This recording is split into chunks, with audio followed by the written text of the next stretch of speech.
Will, what do you look for in a family car? Old animal crackers and the lingering aroma of spit up. So the modern family vehicle has a diverse set of needs because the modern family can range in needs, right? Whether it's income, whether it's where you live, whether it's the size of your family, blah, blah, blah. In this video, we're gonna talk about our favorite family vehicles, SUVs, cars, trucks, and yes, minivans. Each one of the vehicles that we're gonna mention here has gone through Edmunds' rating process, which includes standardized road loop, includes performance testing, includes interior measurements with the family in mind. If there's a vehicle here that you're interested in, go to edmunds.com for more information. If your favorite vehicle is not mentioned in this video, you could leave a comment below, or you could just go to the site and find out why it's not listed because all the information's there. We do love your comments though. Let's start with the most popular segment of vehicles right now, SUVs. I mean, it's obvious why SUVs are so popular for families. They're big boxes on wheels. You get a ton of space for passengers and for stuff, which is what you need if you're looking for a family SUV. And because they're so popular, there's a wide range of SUVs, which means there's a lot of versatility and features depending on your price point and the size of the vehicle that you're looking at. You get a lot for your dollar in this segment. And let's start with our best small family SUV, which is the Honda CR-V. I mean, this is our top-rated compact SUV, but it has a lot of features that you want when you're looking for a family SUV. You know, large back seat with plenty of space for putting in even rear-facing car seats. Tons of cargo space. You fold down that back seat, you get 76 cubic feet of cargo. Which is massive. I mean, we did the math, that's like 25 TSA carry-on packages. It really shows the benefits of the CR-V's interior. And it's not just the cargo capacity too, it's how you can configure it. The center console has some really neat configurations with a sliding tray and a couple other things going on there. And the load floor in the trunk can be adjusted for height too, depending on what you're carrying. A couple other SUVs had that as well, but no one really blends it as nicely as the Honda does. And for 2020, they've improved the base trim. Yeah. You now get the Honda Sensing Safety Suite with forward collision avoidance, lane keep assist, things like that. That's standard across the whole range. You get the better engine, the 1.5 liter is now standard across the whole range as well. Yeah, they dropped the base engine, which is always the one we were like, you probably just skip that one, move up to the next step. But yeah, the CR-V's really smart for a lot of families, and you know, for next year there'll be a hybrid as well. And we like Honda's hybrid powertrain in the other vehicles we've driven it, so we're looking forward to trying this one out. Yeah, we haven't rated or reviewed it, so check back to see our thoughts on that. Let's move up to our best large family SUV, which is the Kia Telluride. This is our top-rated midsize 3-row overall, and there's a reason for that, right? Yeah, it's a really, really well done SUV on on all the fronts, essentially. The interior space, again, very large, comfortable seats, easy to access seats, but really what sets the Kia apart is the value. This is a near premium experience at not like a premium price point. Yeah. I mean, if you get this in high trims, it's near luxury for the same money, sometimes even a little bit less than you'd spend for a comparably equipped SUV from a different brand. Absolutely. V6 power is adequate, totally fine. You do get a 5,000 pound tow rating, which, you know, is strong amongst, let's say mid-pack maybe amongst this level of SUV, but in combination with the rest of the Telluride's attributes, it makes for a really robust package. You've got good phone integration, the power outlets are smart. Yeah, the power outlet design is nice. For the second row, the charge ports are in the back of the front row seats, so the kids can reach them more easily without having to sort of lean out of their seat belts to try and get down to the back of the center console where a lot of other SUVs put their power ports. Yeah, overall, the Telluride is a really smart SUV with a lot of nice things going for it. We like the Telluride because of its near premium look and feel, but let's actually talk about premium SUVs now. Our best small luxury SUV is the Volvo XC60. This is our top pick for families. It is not our top pick overall in the segment. That goes to the Mercedes-Benz GLC, but we decided to go with the Volvo when it came to picking something specifically for families. Yeah, what the Volvo does that few other SUVs advertise as successfully or offer as much as well. The Volvo delivers some really attention to families specific options, specifically like having the available second row booster seats in both like heated and not configurations. It's a really nice little touch, and there's a couple other accessories too you can option when you get the Volvo XC60 that are smart, like having a kick protector on the back of the seat back, so you know you don't get those seats, those beautifully tailored seats all scuffed up in your premium luxury SUV. Yeah, that's what you want to do, is teach your kids it's fine to just kick. Wherever they are, just kick the seat in front of you. It's cool. Stuff. Overall, the XC60 is a solid premium luxury SUV from its attention to design to the tech and interior features. I mean, you do get solid phone integration, you get the power ports, and you do get a lot of safety stuff too. Yeah, absolutely. I mean, Volvo still really heavily pushes that reputation for safety they built the brand on. It's something they still really care about. There's a lot of trim levels of the XC60. We recommend the T6 specifically because the base engine feels a little overworked, and the hybrid at the top end doesn't feel that great when you roll on the gas pedal. But so choose the T6. That one really works. And the Volvo XC60, when you option it correctly, is a really solid vehicle for the family.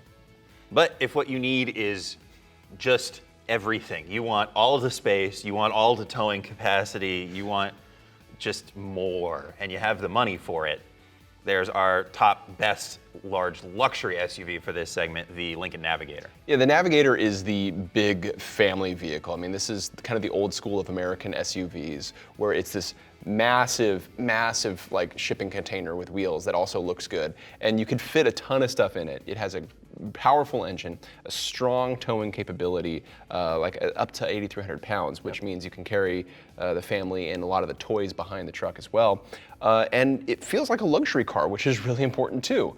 Yeah, and it also has a Wi-Fi hotspot. You have tons of charging options. There's lots of storage space. Even the third row gets some nice storage options. And if you don't want your kids relying on their personal tablets, if you still want a built-in car entertainment system, you can get up to 10-inch displays for rear seat entertainment from the factory, it's a pretty hefty screen for an SUV. That's big. And overall, the Navigator just delivers all the stuff you'd expect from a luxury SUV of this size, especially one for the family. Be it the power, the capability, the space inside. This is just an all-around good pick for a vehicle of this type. Speaking of very large vehicles, somebody asked me recently, what happened to all the big, giant, thirsty American station wagons that they grew up with? They became trucks. There's an argument for it. The modern pickup truck has become a really robust family vehicle because they now have the interior comfort, the technology features, the safety equipment, and lately too, the ride quality that makes, that kind of gets rid of the old classical truck experience where you're bouncing around over bumps and stuff with an empty bed.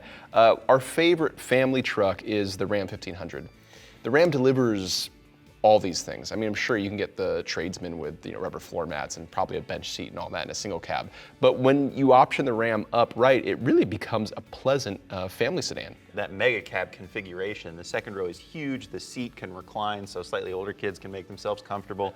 And of course you get a bed, you can throw whatever you want in the bed and you can tow an astounding amount. The large back seat area means you can fit like car seats really easily, especially like the really bulky reverse facing ones. And then there's a ton of interior storage too. The center console, it's almost like Honda-like with how much space and storage you have in there. You have underfloor storage, right? Where who knows what'll end up there over the life of the vehicle with families. And you also have the technology features. There's the Wi-Fi hotspot available. There's tons of charging ports. The second row has a lot of interior storage options as well. The Ram has the best ride. Yes. Yeah, the coil spring rear suspension really sets the Ram apart in terms of ride quality because it's so comfortable when there's nothing in the bed. And let's be honest, that's how these trucks are driven the majority of the time. I don't believe it. No, can't be. And when you have that comfortable of a ride, especially in a pickup truck, it gets rid of a lot of the complaints that you would otherwise hear from backseat passengers over bumpy surfaces. And that's really what sets the Ram apart and makes it like our favorite truck overall, especially for families. This is just solid. Will, do you remember cars? Cars are declining in popularity versus SUVs, of course, but they still remain a very formidable force in car sales and car shopping. And there's still really strong options for families who don't really need the size and price of SUVs. And our top pick for a family sedan goes to the Honda Accord. Full disclosure, when my wife and I decided we were going to start a family, this is the car we bought. So you're biased. I would love it if Honda had paid me to take one of these cars. Instead, I gave them money to be able to say this, yeah. The Accord has been our favorite midsize sedan overall, and especially for families, because it gives the thing that we really value for family vehicles, which is that interior space and trunk space. This is like the CR-V, and we've already mentioned for SUVs. There's a lot of space in here, and especially in the trunk. Yeah, you're not going to have a problem fitting child seats in the back. You're not going to have a problem throwing a stroller into the trunk. But you also get something for you, for the driver. I mean, this is a refined, nice car. I mean, this is a pleasant thing to drive day to day. From the engine options to the interior space to the tech and all that stuff, the Accord really delivers a robust set of features for the modern family, for everybody inside the car too. Yeah, and now, you know, if you guys would pay me a little more, I could step up to our top luxury car pick. The E-Class, the Mercedes-Benz E-Class, which we have to give special mention to because the E-Class is available in both a sedan and a station wagon. The sedan is like one of our favorite midsize luxury sedans, of course, but the wagon is just cool. I mean, it's a good-looking wagon that happens to be a Mercedes as well. I love this thing. Yeah, but stepping up to the E-Class gets you more than just luxury, right? There are actually features here that families are going to appreciate. You get 3-zone climate control, which is nice to have in a car. It's not something you see really in mainstream cars, certainly. You also get technology features like their traffic jam assist, which is available, which is really nice. If you're a parent and you're stuck in traffic, it'll just help you deal with that if your kids are demanding your attention. Yeah, because it slows you down to 0 and then will resume acceleration with traffic again. And that is just nice, even by yourself, because you don't have to deal with rush hour as much, or at least put as much thought into it. Though you still should be paying attention. But I can imagine what happens when kids are back there yelling and screaming at you.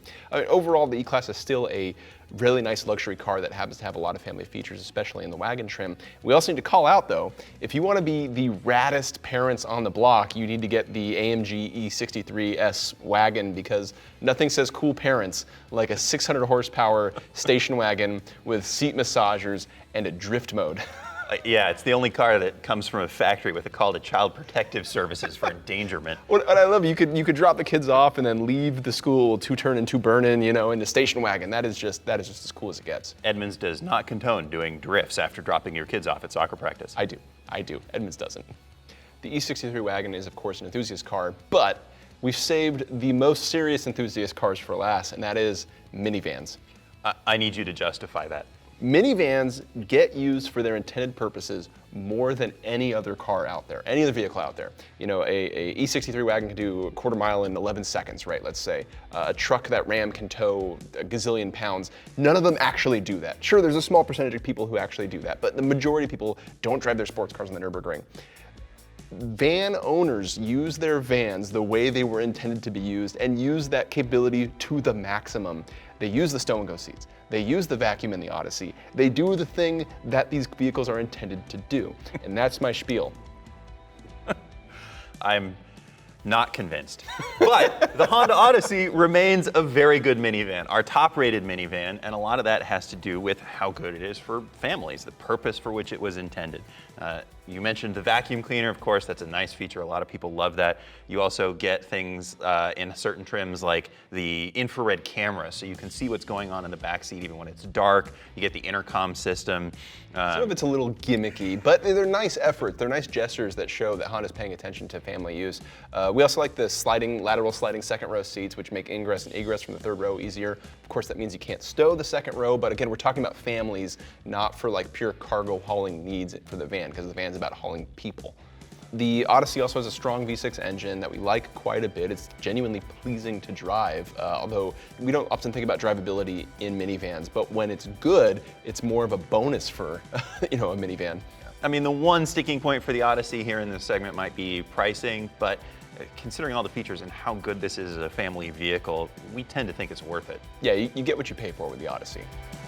Thank you for watching this video on the best family vehicles, SUVs, trucks, cars, minivans, and so on. Oh, wagons too, right? If you want to find out more about a vehicle here, go to edmunds.com. Be sure to hit subscribe, and we'll see you on the next one.